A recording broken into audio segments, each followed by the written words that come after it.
Hi guys, welcome to the second part of where we left you the last time. The cliffhanger. We didn't do that on purpose. We did that because I think what we would like to talk today with Darko, and by the way, Darko and I, but I guess you know us already, where we left you hanging the last time is so important. That issue is so important. February 2022, not just regarding how to pack my rucksack. I think what we experienced since last year, February, that is something which is going to have consequences not just for the people which are involved, but also it will have impacts, I think, regarding the whole military doctrine. It's, at least as far as I see it, what we experienced there is that the first time we experience a high-tech battlefield. A high-tech battlefield which, of course, the scenarios were always out there. People were thinking about it. Think tanks probably were doing researches in the hundreds or thousands. So we all knew that this would be coming, but how it eventually will really look like and what kind of impacts it will have, I think only now we are experiencing that, we see that, we observe that. And I think we are at a very similar point like Vietnam. The US military was going there with their Second World War doctrine. Their organization, their armor, whatever, their tactics, everything was still very much influenced on their experiences from the Second World War. And what we are experiencing now there in Ukraine, that is new. I mean, brand new. Before there was Afghanistan, you were there, you know what that was. Just from your observations, how do you rank that? Where do you see the differences? Well, hi everybody. First, it's really great to be here, and this is probably a very, very talked about topic. Of course, information coming from there, we can only form our opinions. Researches and everything that we'll leave to the experts. But this is a very big game changer. Like you just said, up to now, everybody or doctrines were based on our, let's say, war on terror scenarios. But I do have to say that a lot of Western militaries caught that maybe mistake to be over-focused on war on terror and started looking into what should we implement in our doctrines for the next war. Again, like an asymmetric war. So, and sadly, it never. What the thinking was that you say, okay, well, you have the opponent, and that is hidden within the civilian population, just popping up, doing really bad stuff and really harmful stuff to our forces, and then disappearing within the civil population. Now it's different. So asymmetric war turned again towards a conventional war, a high-tech war, which is another dimension. So not just that it's conventional, but it's a high-tech battlefield. And what we can see right now is this will probably render quite a lot of doctrine changes and new things coming into play or into real life. One of those is piggybacking of the previous conversation we had about how to pack your backpack. Yeah, exactly. Which is our topic, actually. Yeah. So no issues. But it's because all the warfare, nobody was prepared or nobody had a clear vision, at least this is my opinion, of what the next war will look like. Now, when we can see it, we see it that it's going totally in a different way that everybody was, let's say, predicting it's going to go. We see a lot of fast movements, hit and run tactics, which are called in different names. We see an overwhelming use of artillery. We see drones. We see drones. We see a lot of things that are fast moving. And what is probably, let's say, pertains to our topic is if you check your YouTube channels and see the footage that it's posted there, or any of the social medias, it doesn't care, doesn't have to be just YouTube, you will see soldiers from both sides not having any backpacks. Yeah. So that need for high mobility in the battlefield is overweighing the need, at least in my opinion, overweighing the need to be ready to be able to survive for a certain extent of time. Because in the battlefield like that, I mean, taking into account that in excess of 50,000 artillery rounds are being shot on a daily basis. 50,000. Yeah, so that's 50 and then 3 zeros. It's enormous. So your survivability there, I don't know, probably somebody calculated it. I have no idea what it is, but it's not that long. So in order to increase that survivability, what the 24-hour pack did is probably now on the side of mobility. So how to hit and how to get out of there, because you know that portion of artillery shells or rockets or whatever that's coming in indirect will come at you. Yeah. So you, one way or the other, or you take cover. But not just in half an hour. No. It will come in at you once they have detected you. And the time that they will detect you is I don't know, probably less than 5 minutes. If you're unlucky, and the drone is already looking at you, then you're already detected. Then you're already dead. Yeah, but signal also, mobile telephones or things like that. I guess if you forget to, leave your mobile telephone at home, then that's a whole other topic. That's suicide. Guys were having telephones with them and especially turned on. I mean, they can be turned off. They give out the signal anyways. That's a big no-no in this kind of fight. But yeah, this is what we're seeing. I mean, every footage that I look, or let's say 90% of the footages that I look into, nobody has a backpack. Yeah. Nobody's wearing anything else except their body armor, what they need on their body armor, and everything else is in their pockets. And when we're saying everything else, this is like bare minimum what they need, mostly to fight, secondarily to survive. So water, first rations, and first aid kits and stuff like that. That looks like this goes second. And sorry to interrupt you, but probably even rations. You say, well, will I take it with me? Because you're in civilization. You're not out in Afghanistan. You're in civilization. So worst case, I go to the neighbors and ask them for, a goat. Yeah. Okay. Yeah, maybe not a goat, maybe a chicken. But well, I was thinking of a piece of bread. Okay. I'm the modest guy here. Well, I like my commodities, but yeah, maybe, but this is what we're seeing. And I think this is going to change a lot of Western-style doctrines. And it's going to bring a lot of changes in the militaries all across the world.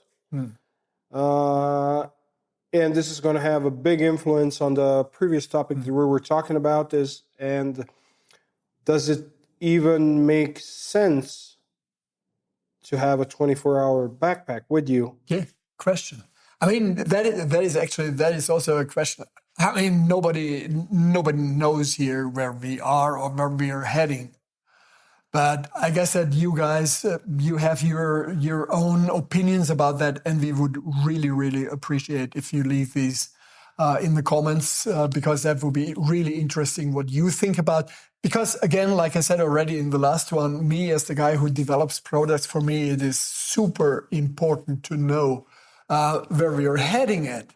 Because whatever we start to develop today will be out in the fields only in 2 years. Yeah, something like that. And yeah, like I said, I challenge everybody to look at those videos, and you will see their cargo pockets are always full.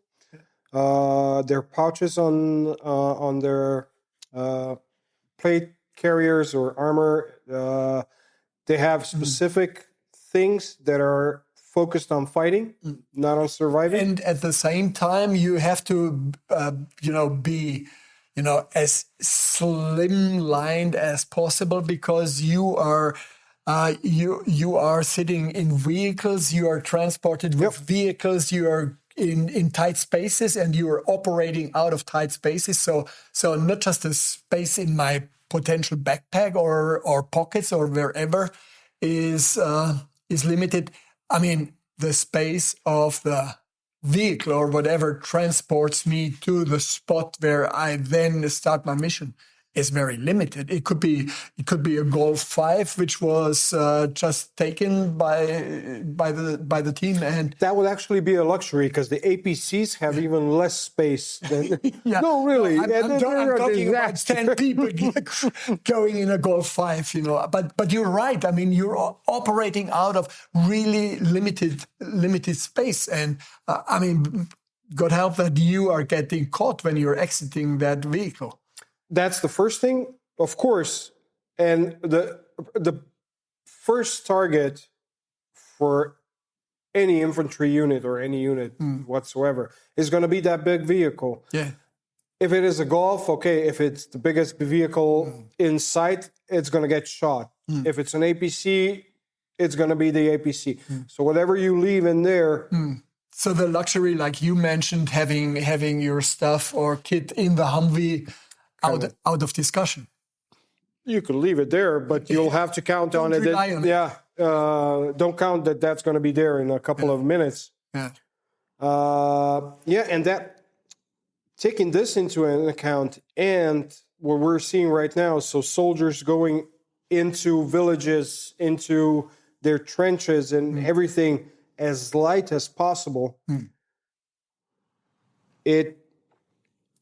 It just defeats that mentality that we had before in the war on terror, where it was a very good idea to have a 24-hour backpack with you to carry extra stuff. Here, there's a couple of videos that I saw with soldiers moving with their backpacks, really big ones, probably 80, 90 liters.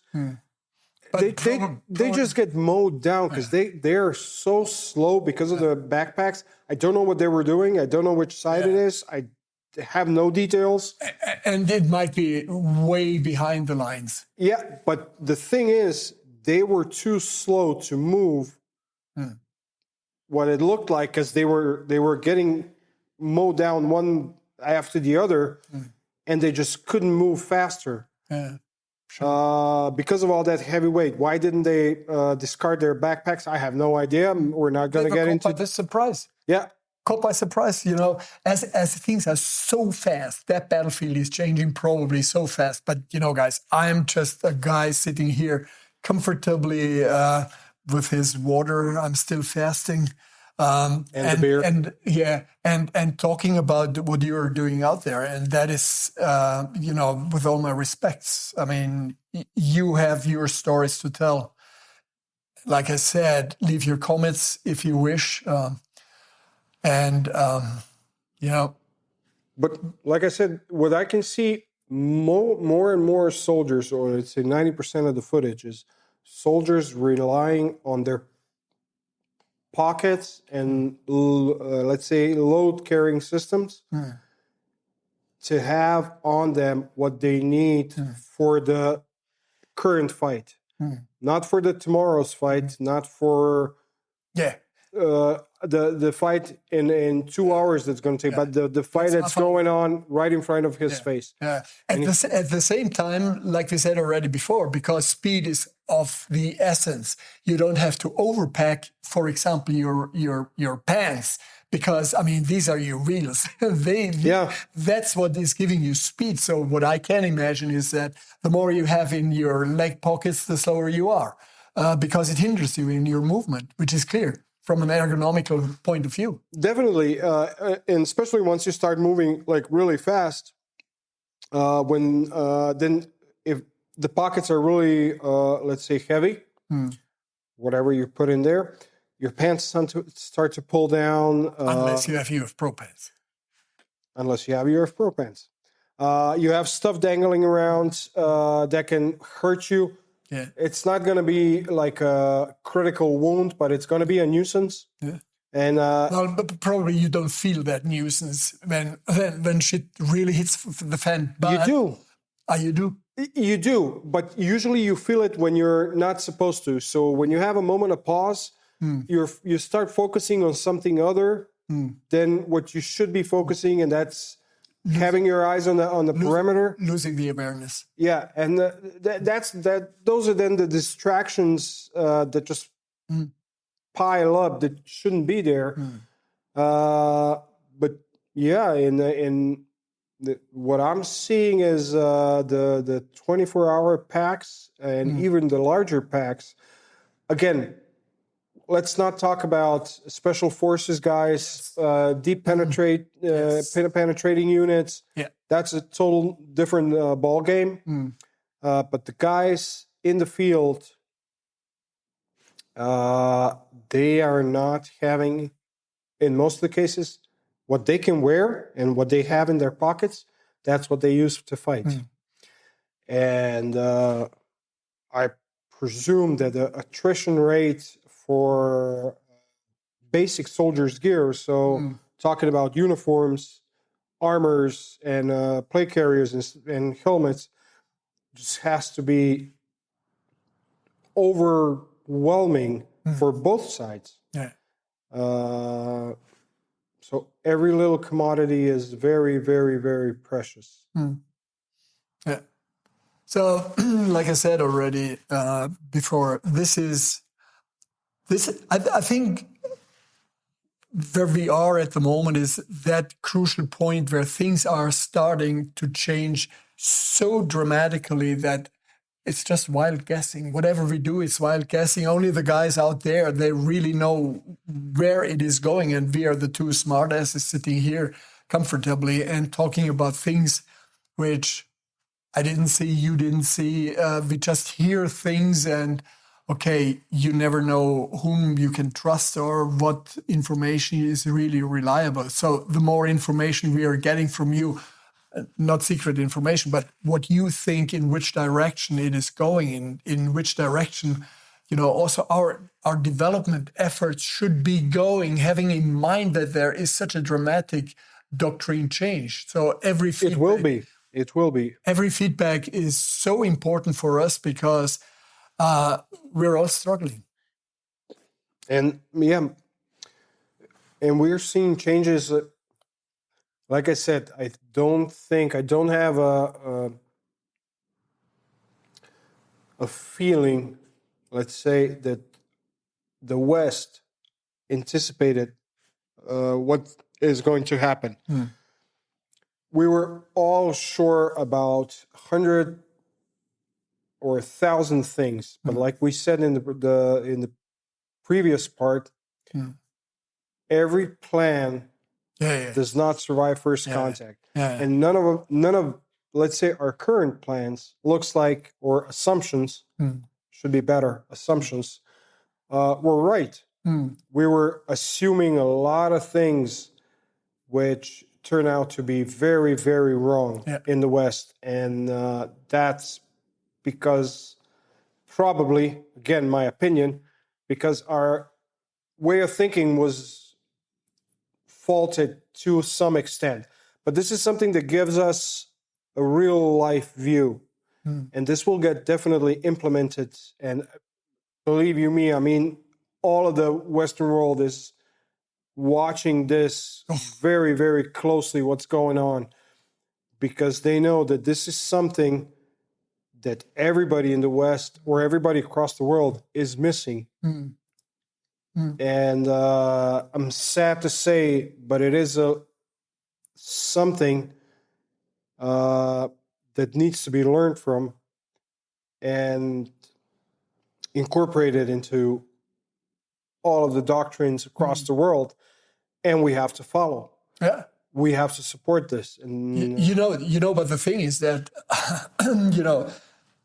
what happens now, consequentially, will lead to a doctrine change. That doctrine change will then be implemented in organizations which are usually not the most flexible organizations. Never are. Until that trickles down to the type of products that we're producing, that we're developing, which will be always then the least products which are of importance. So this is usually a process that takes 10 years easily. So this kind of change, it's so dramatical. It is. That again, as many comments that we are getting back, the better it is, because it really helps us to speed up the process, to be a little bit ahead of eventually we are told by somebody which was already logic from the beginning. If you're looking carefully and with a smart brain at it. So it takes a lot of rewinding and paying attention to details. But I gotta say, like we said a little bit back, looks like our bailout pack is something that's more or less, I'm not gonna say forgotten, because I am 100% sure that all of those guys have a backpack somewhere back in the trenches or the secondary trenches or somewhere safe where they can come to it. But how is it packed and what's inside and what is the size of it? Because they know it's going to get left behind, and they know they can get to it if they survive. And they know they will not take it into the fight. It has to be, the composition has to be totally different and more oriented towards a lot of different things, because mission essential things looks like they go on the soldier by himself, not in the backpack anymore. And what you have in your pockets, what you have on your weapon, that's what you fight with. Nothing else. Even if it goes into the night, hopefully they have MVGs somewhere handy, and everything else. And it would be interesting to see, but this definitely let's say, nullifies whatever we were talking before for the future. And this will totally change. But nevertheless, it will follow a couple of same logics. So that's exactly what I wanted to say. The basic logic is, of course, the same. It's just that you have to adapt it to this totally changed environment, this totally changed new high-tech battlefield. Yeah, it's still oriented towards, at least I think, towards survivability.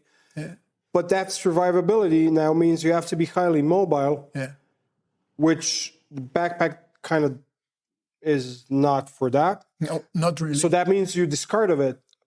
And you have things that you fight with on you, so you have a better chance to survive and beat the enemy to get back to your backpack. And maybe have that, I don't know, that ration that you have in there or whatever. But it looks like in terms of that survivability, backpack has been discarded and is left somewhere else in order to increase the possibility of survivability in terms of mobility. That was too many E's. definitely. Yeah. But I mean, it's like this. So the backpack will be still there. in some shape or form, yeah. But it will be somewhere else. I mean, you wouldn't have it anymore where you would have had it before, like the Humvee or the whatever. You have it somewhere else stored, but you definitely wouldn't take it with you into the battle because you could be really sure that the vehicle that brought you there will not be there anymore when you're getting back. Well, at least my assumption.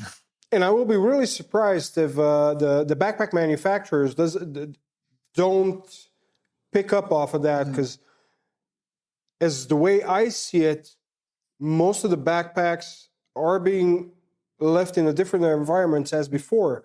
So that means probably some design changes are going to be needed, because if you leave a backpack in a trench in Ukraine in the middle of winter, I don't know, maybe it's going to get wet. I have no idea. So is that cover that they offer, is that enough?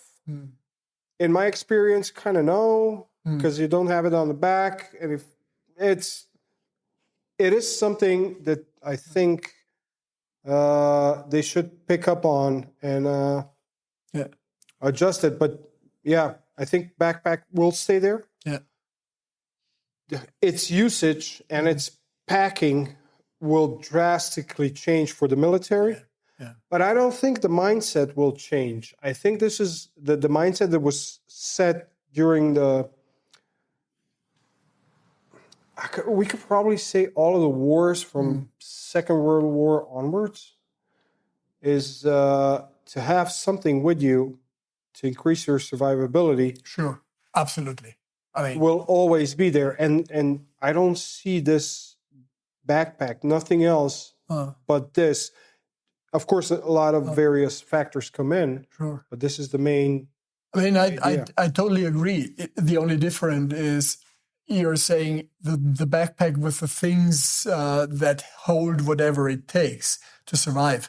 It's just that whatever it takes, that has changed dramatically.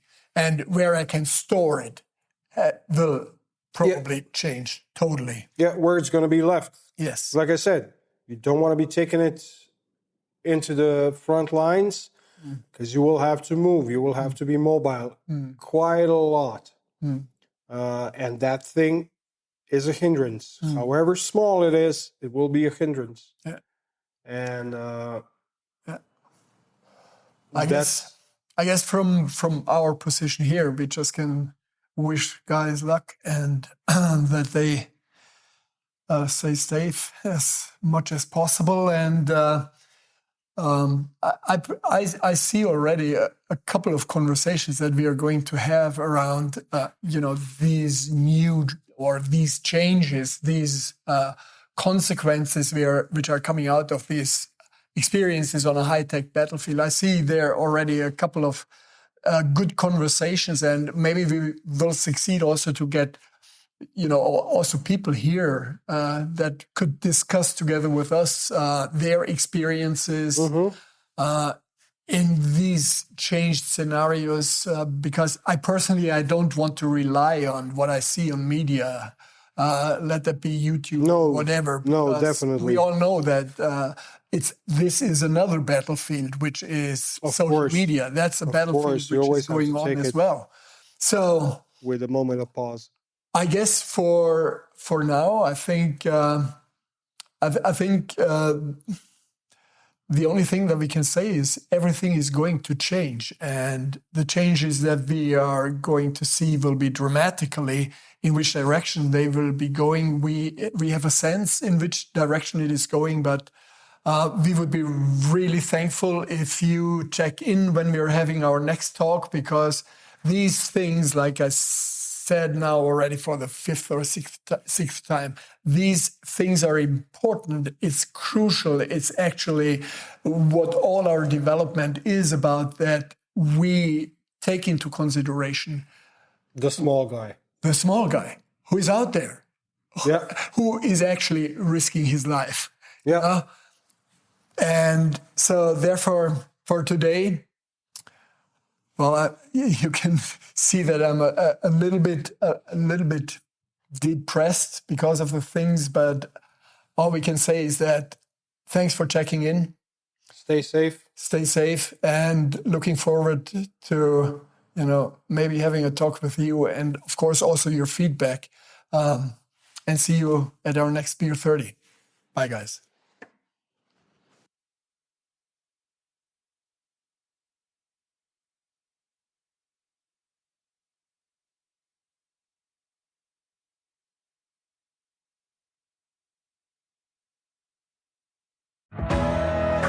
So there you have it. This concludes another episode of UF Pro's Beer 30 podcast.